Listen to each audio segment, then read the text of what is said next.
Hello Aquarius, welcome to Guruma Hindi tarot. और ये reading है इस बारे में कि आपके क्रश आपके बारे में क्या सोचते हैं। तो ये रीडिंग आपके लिए है अगर आपका किसी पे क्रश है एंड आप सोच रहे हैं कि पता नहीं ये पर्सन आपको कैसे देखता होगा, आपके बारे में क्या सोचता होगा, तो डेफिनेटली इस रीडिंग में आपको कुछ मैसेजेस मिल सकते हैं।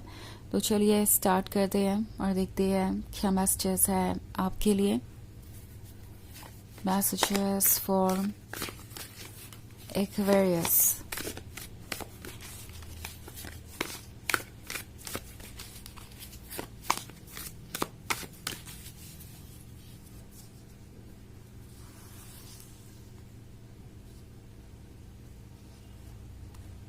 The Empress, Knight of Cups, Three of Cups, the Emperor, and the Judgment. Okay. So night of cups के साथ ऐसा लगता है जैसे कि आपका क्रश ये सोच रहा है कि फाइनली वक्त आ गया है कि वो इस रिलेशनशिप को आगे बढ़ाए। वो एक्चुअली द एम्प्रेस को देख रहे हैं और सोच रहे हैं कि एम्प्रेस के मन में क्या है, ये तो उसे अप्रोच करके ही पता चलेगा। ये एक्चुअली वो पर्सन हो सकता है जो बहुत ही शर्मीला है। मे बी ये काफी शांत स्वभाव के है, शर्मीले है, इनकी पर्सनालिटी अट्रैक्टिव हो सकती है, बट जब बात आती है खुद को एक्सप्रेस करने की तो ये पर्सन बहुत हेसिटेट करने लगता है एंड आप सोचने लगते हैं कि क्या वो आप में इंटरेस्टेड भी है, क्या वाकई में ये पर्सन आपके साथ एक रोमांटिक रिलेशनशिप चाहता है। सो कभी कभी इस पर्सन को प्रिडिक्ट करना बहुत मुश्किल हो सकता है, बट इससे ये फैक्ट चेंज नहीं होता कि ये आप में इंटरेस्टेड है। Okay, in fact three of cups के साथ हो सकता है आपको किसी से ये मैसेज सुनने को मिले कि वो आपके बारे में कुछ बहुत इंटरेस्टिंग कह रहे थे या आपकी तारीफें करते हैं। आई थिंक बहुत कुछ ऐसा है जो वक्त के साथ आपके सामने आएगा। ओके, एंड जजमेंट का कार्ड है तो बहुत सारी चीज़ों को लेके जजमेंट हो सकता है। ऑल्सो ये जजमेंट का कार्ड आपसे ये कह रहा है कि फिलहाल आप पूरी पिक्चर को देख नहीं पा रहे हैं, तो अभी कोई जजमेंट करना सही नहीं होगा। बहुत सारे फैक्ट्स हिडन है, बहुत सारी चीजें अभी भी फिगर आउट करना बाकी है। ऑल्सो द एम्परर का कार्ड है तो ये पर्सन बहुत स्ट्रांग है और लगता है जैसे कि अभी भी इनके ईगो ने इनको जकड़ रखा है। ओके, ये इनका दूसरा साइड हो सकता है जहाँ पे इन्हें लगता है कि यही सबसे इम्पोर्टेंट है, इनके ओपिनियन सबसे इम्पोर्टेंट है। और कहीं ना कहीं आपके क्रश को ऐसा भी लगता है कि जिस तरीके से उनका आप पे क्रश है तो आपका भी तो उन पे क्रश है, तो आपको क्यों नहीं उनको अप्रोच करना चाहिए। ये पर्सन इस बात को भी दिमाग में लेके बैठा हुआ है कि चाहे जो हो मुझे नहीं अप्रोच करना है एक्वेरियस को, एक्वेरियस मुझे खुद अप्रोच करेंगे और चीजें बेहतर होंगी। सो द एम्परर के साथ ये पर्सन अभी भी बहुत ज़्यादा ईगो सेंट्रिक है और अपने बारे में सोच रहा है। उन्हें लगता है कि उन्हें ज़्यादा कुछ करने की ज़रूरत नहीं है, बट देन उन्हें इस बात का भी डर है कि अगर वो द एम्परर है तो द एम्परेस आप है, यानी आप उनका परफेक्ट मैच है, आप उनके सोलमेट हैं, आप वो पर्सन है जिसको अगर उन्होंने जाने दिया तो वो कभी भी रिप्लेस नहीं कर पाएंगे आपको।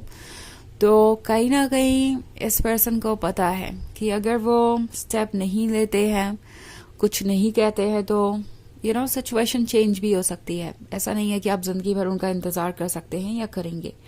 तो नाइट ऑफ कप्स के साथ ये पर्सन सोच रहा है कि वो आपको कुछ ऑफर करें। मे बी ये नेक्स्ट स्टेप पे जाने के लिए कोई छोटा सा इनिशिएटिव लेंगे, कोशिश करेंगे कि बहुत ऑब्वियस ना करें कि वो आपके लिए क्रेजी हैं या आपको अपना परफेक्ट कंपेनियन समझते हैं।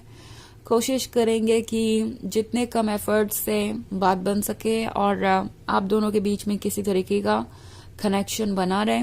ओके, उम्मीद हमेशा यही रहेगी कि आप ही वो पहला स्टेप लें, कोई भी पहला बड़ा स्टेप, लाइक अपनी फीलिंग्स कन्फेस करना, अपने लव को कन्फेस करना। और ये चीज़ें बहुत टफ होंगी। ओके, लगता है जैसे कि ये क्रश ईगोसेंट्रिक भी है और शर्मीला भी है और इनकी एक्सपेक्टेशंस आपसे कुछ ज़्यादा है, तो आपको थोड़ा सा संभल के चलना पड़ सकता है इस पर्सन के साथ।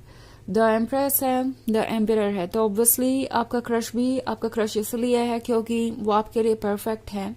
हो सकता है आप दोनों में एक अमेजिंग फ्रेंडशिप हो या केमिस्ट्री हो, और ऐसा लगता है आप दोनों को कि अगर आप दोनों एक दूसरे से अलग होते हैं या किसी और के साथ रिलेशनशिप में होते हैं तो वो बस कॉम्प्रोमाइज ही होगा, और कॉम्प्रोमाइज इतना बड़ा कॉम्प्रोमाइज कि वो जिंदगी भर तकलीफ देगा, जिंदगी भर ऐसा महसूस करवाएगा जैसे कि जो वो चाहते थे वो पा सकते थे, बट थोड़े से एफर्ट के कारण वो ऐसा नहीं कर पाए, सो रिग्रेट रह जाएगा, अनसेटिस्फाइड रह जाएंगे वो। तो उन्हें पता है कि कुछ तो करना पड़ेगा इस सिचुएशन में, और एल्स वो आपको लूज कर देंगे। हालांकि ये एक जनरल रीडिंग है तो ये सबसे रेजोनेट नहीं करेगी। एनर्जी रिवर्स हो सकती है अगर आप क्रॉस वॉचर हैं। इसके अलावा अगर आप पिछले वीक की रीडिंग देखना चाहें या ईयरली रीडिंग देखना चाहें तो उसका लिंक आपको डिस्क्रिप्शन बॉक्स में मिल जाएगा हमेशा की तरह। वैसे ईयरली रीडिंग मैंने अभी तक की ही नहीं है, बट अगर करूंगी तो उसका भी लिंक आपको दे दूंगी।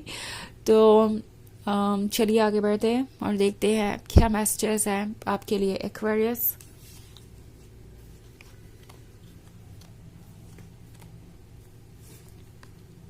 The Hanged Woman, Seven of Cups, Nine of Swords,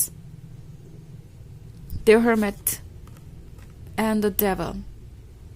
Okay. So हमारे पास है Nine of Swords. Nine of Swords के होने का मतलब है ये पर्सन अभी भी यही सोच रहा है कि उनके लिए क्या ठीक है, उनके लिए सबसे परफेक्ट क्या है, और कभी कभी उन्हें रिग्रेट भी होता है जब वो इस बारे में सोचते हैं। उन्हें लगता है कि अच्छा होता कि अगर वो अपनी फीलिंग्स आपको पहले बताते, क्योंकि 7 ऑफ कप्स है तो शुरुआत में शायद ये रिलेशनशिप और ज़्यादा इंटरेस्टिंग था। ओके, मे बी सब कुछ परफेक्ट था, और अगर वो उस समय कुछ कहते तो शायद उन्हें पॉजिटिवली लिया जाता। बट द डेविल के साथ अब इस पर्सन के दिमाग में बहुत सारे ख्याल आने लगे हैं। ओके, कि क्या ओके होगा क्या नहीं, कि कहीं वो रिजेक्ट ना हो जाए, कहीं ना कहीं उनका ईगो भी उनसे कह रहा है कि आपको उन्हें अप्रोच करना चाहिए, बिकॉज वो तो द एम्परर है तो वो किसी को अप्रोच नहीं कर सकते। तो डेविल बहुत सारे गेम खेल रहा है। डेविल वैसे नेगेटिव थॉट्स के बारे में है जो टेम्प्रोरी है। द हैंग्ड वुमन के साथ ये पर्सन थोड़ा वाइजली सोचने की कोशिश कर रहा है। उन्हें पता है कि उन्हें अपने दिमाग का यूज करना पड़ेगा अगर वो क्लियर कोई डिसीजन लेना चाहते हैं तो। ओके, क्योंकि इमोशंस उनके बदलते रहेंगे और बाद में ये 9 ऑफ सॉर्ड्स ही उन्हें मिलेगा, ये रिग्रेट ही उन्हें मिलेगा। सो आई थिंक इस वक्त ये पर्सन फोकस कर रहा है कि वो क्या कर सकते हैं क्या नहीं। फिलहाल उन्हें लगता है कि आप ऑलरेडी उनमें पहले से थोड़े कम इंटरेस्टेड है। फॉर सम रीज़न उन्हें लगता है कि उन्होंने आपके नज़र में अपनी वैल्यू खो दी है, मे बी कुछ ना कहने से या कोई स्टेप ना लेने से। द हर्मिट के साथ उन्हें लगता है कि इस वक्त उन्हें सेल्फ एनालिसिस की ज़रूरत है। मे बी ये पर्सन इसलिए भी थोड़ा सा दूर दूर सा है। उन्हें समझ नहीं आ रहा है कि उन्हें क्या करना चाहिए, और जब तक वो डीपली सोचेंगे नहीं इसका कोई सोल्यूशन भी नहीं निकलेगा। तो द हर्मिट मोड में ये है और कुछ समय इसी मोड में रहने वाले हैं। और चलिए देखते हैं कि आपके लिए ऑरेकल मैसेज क्या है इस बारे में।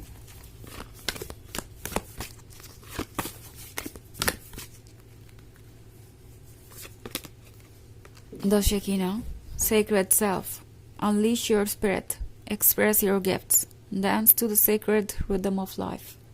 Okay, so ये कार्ड आपसे कह रहा है कि अपने स्पिरिट को खुल के एक्सप्रेस करना ज़रूरी है। जो भी गिफ्ट आपके पास है उसे एक्सप्रेस कीजिए। आप लाइफ के अकॉर्डिंग आगे बढ़ते जाइए और लाइफ आपको आगे बढ़ाते जाएगी। ओके, तो ये है रीडिंग इस बारे में कि आपका क्रश आपके बारे में क्या सोचते हैं। आई होप आपको अच्छी लगी होगी। Thanks for watching. Till next video, bye.